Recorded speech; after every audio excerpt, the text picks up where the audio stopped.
엠킴TV의 하루 이슈는 라이브 방송이 아닌 녹화 방송으로 하루 이슈, 그날그날의 이슈 하나씩을 찝어서 설명해드리는 그런 컨텐츠입니다. 오랜만에 돌아왔는데요. 일단 광고 먼저 하겠습니다. 10월 26일 다음 주 토요일입니다.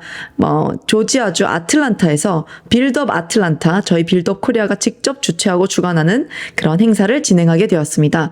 모든 한인들과 또 미국인들이 함께 모여서 조지아와 미국을 위해서, 그리고 이번 대선을 위해서, 그리고 한국을 위해서 함께 기도도 하고 힘을 모으는 시간이 될 것 같습니다. 빌드업 아틀란타 프리덤 페스트 10월 26일 토요일 아침 10시부터 시작하니까요. 여러분 타주에서도 비행기표 끊어서 오시고 많은 참여 부탁드리고, 장소는 빌드업 atlanta.org라는 웹사이트에서 공지가 될 예정이니까 그 부분도 참고를 부탁드리도록 하겠습니다.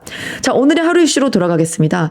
제가 너무너무 답답해서 오늘 화면을 켜게 됐는데요. 제가 어제 라이브 방송 때 보여드렸던 트럼프의 시카고에서 열렸던 이코노미 클럽, 경제인 클럽에서 했던 블룸버그 인터뷰입니다. 그 인터뷰에서 트럼프 대통령이 한국에 대한 언급을 했습니다. 그리고 그게 대한민국의 언론에서 잘못된 방식으로 왜곡이 돼서 보도가 되고 있는 것을 보고 제가 너무 답답한 나머지 하루 이슈를 켜게 됐습니다. 한국 뉴스에서는 뭐라고 말을 하느냐? 트럼프가 한국은 돈 버는 기계다.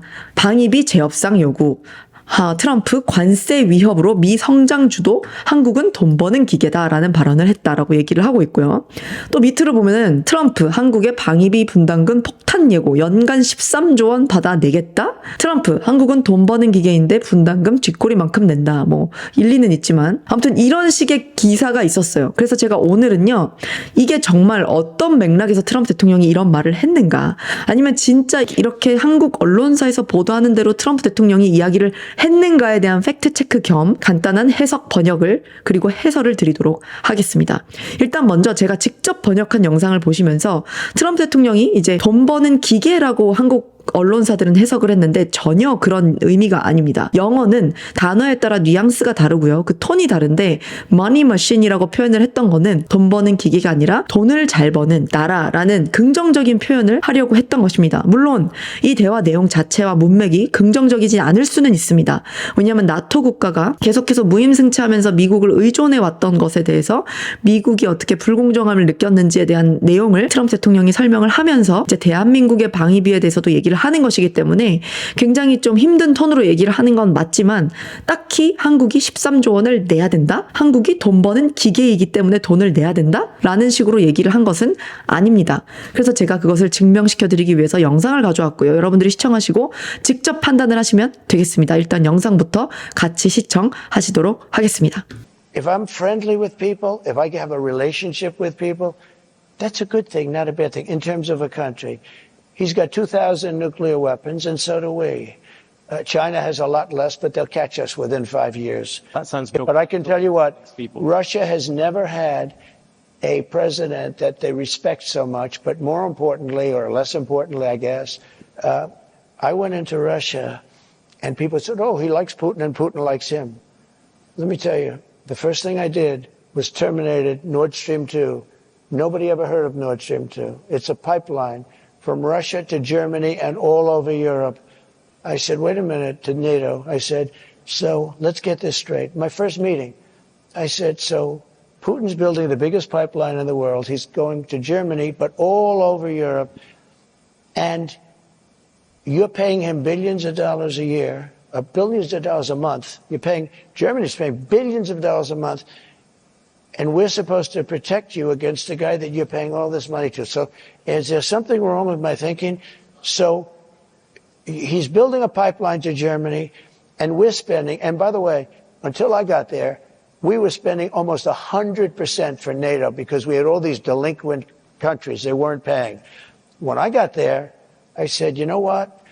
And by the way, my biggest fan is Stoltenberg, just leaving, Secretary General of NATO. He said when Bush came in, he made a speech and left. When Obama came in, he made a speech and left. When Trump came in, he made a speech and he said, let me see your books. And I found out in the books that nobody was paying. There were only 7 countries that were paying. We were supporting NATO. They screw us on trade so bad, the European nations. And then on top of that, they were screwing us on the military. So they're taking a tremendous advantage of us, $350 billion deficit on trade. And we're then supporting them. In other words, it's not sustainable. You can't keep doing this. You can't. Stupid people made these deals. I saw trade deals that were so stupid that you'd have to be, that was so bad that you'd have to be an idiot to sign them. And we signed them for years. They had to be corrupt.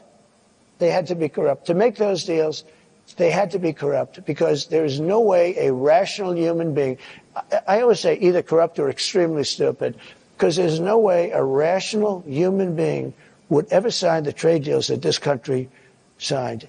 And I got out of many of those deals.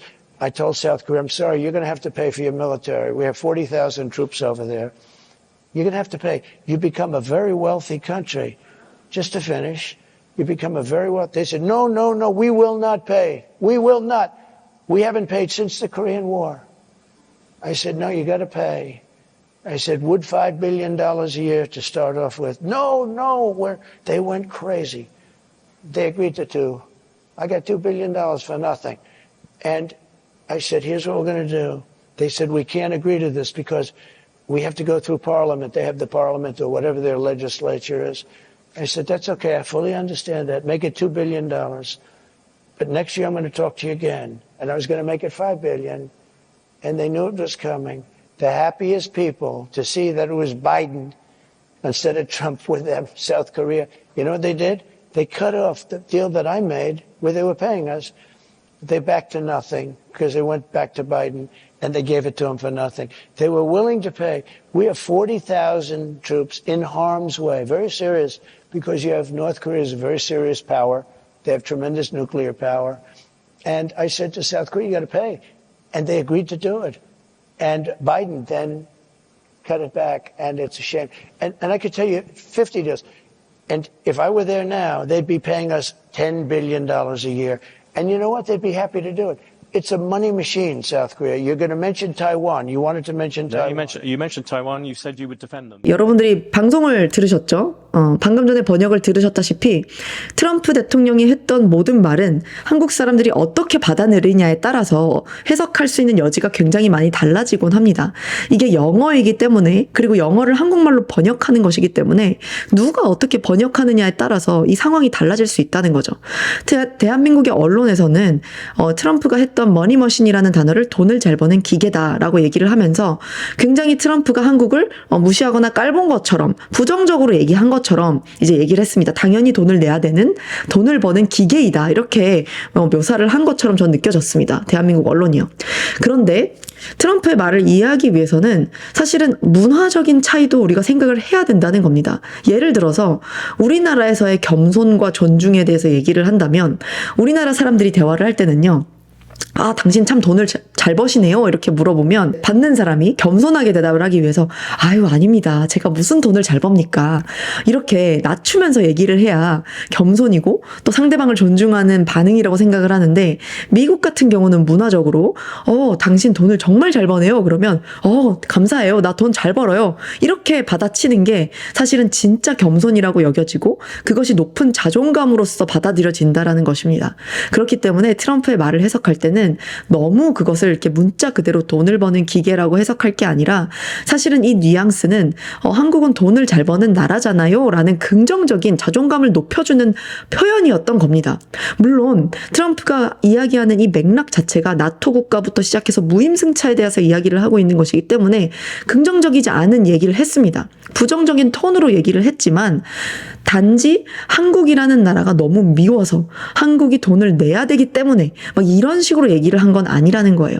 저는 이제 미국의 정계를 돌아다니고 또 실제로 트럼프 일가와 친분을 가지고 만나고 대화를 하면서 이 문맥을 정확히 이해할 수 있었습니다. 트럼프 대통령이 원래 이제 문재인 정권 때 대한민국도 이제는 돈을 잘 버는 나라기 때문에 한국 전쟁 이후로 70년의 기적도 이루어냈고 지금 우리 미국도 모든 나라를 다 공짜로 도와주기에는 조금 경제적으로나 아니면 내부적으로 힘든 상황이 되어 있기 때문에 미국이 예전에는 잘 나가서 많은 나라들을 도와줄 수 있었겠지만 지금의 미국은 적자도 많고 부채도 많고 전혀 그런 상황이 아니기 때문에 여러분들이 함께 동참해 주십시오라는 얘기를 트럼프 대통령이 좀 강하게 하는 겁니다.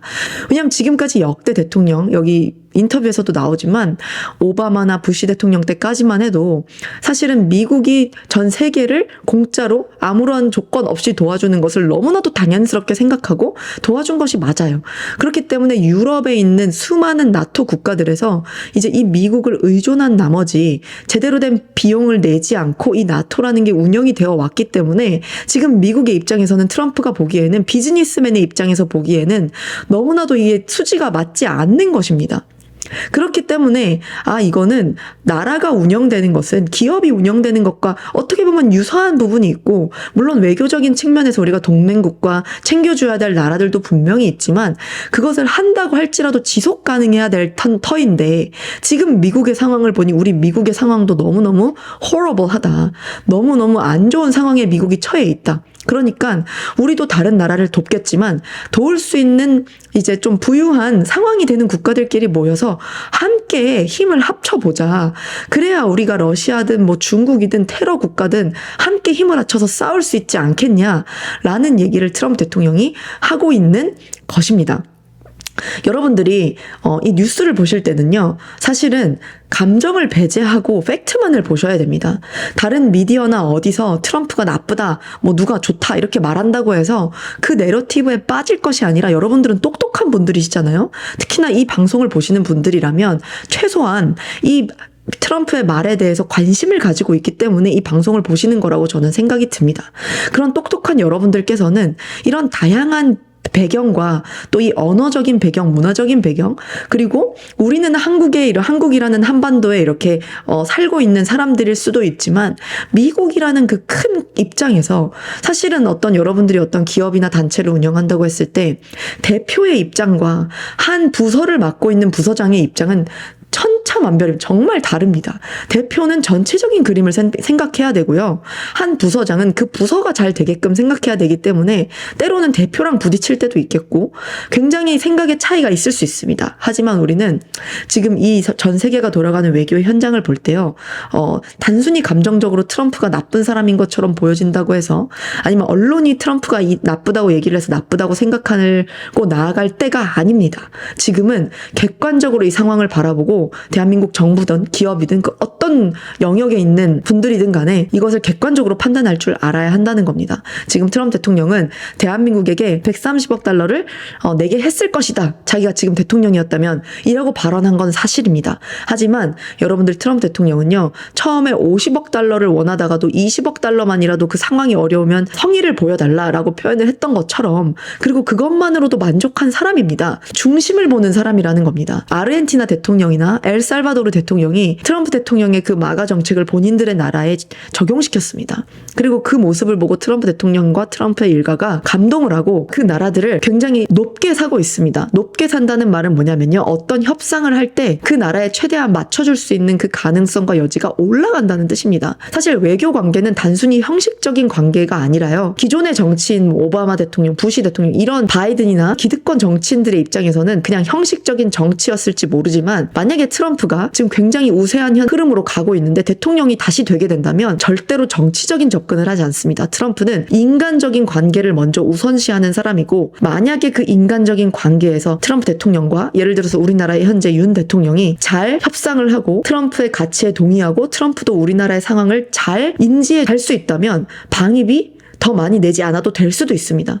우리 대한민국이 미국을 얼마나 생각하고 또 미국의 그 입장에 동의하고 그 가치에 함께 동참할 마음이 있느냐 없느냐에 따라서 그 협상의 정도가 달라질 수 있다는 것입니다. 그런데 대한민국의 언론은 너무너무 한쪽으로 편향된 사고방식만 가지고 이것에 대해서 얘기를 하고 있다는 것입니다. 물론 그래서 이런 유튜브나 여론 방송들을 통해서 1인 방송들을 통해서 여러분들께서 다양한 관점을 보실 수 있다는 장점이 있습니다. 그렇기 때문에 여러분들께서 그 부분에 대해서 꼭 생각해 주시길 바라면서 오늘 다시 한번 돌려서 이 영상을 보십시오. 보시고 트럼프 대통령이 진짜 원하는 것, 진짜 미국이 지금 어떤 상황에 처해 있는지를 우리가 알고 전체적인 흐름을 알아야 이 사람의 의도를 파악할 수 있다는 점 여러분들이 참고해 주시면 좋겠고요.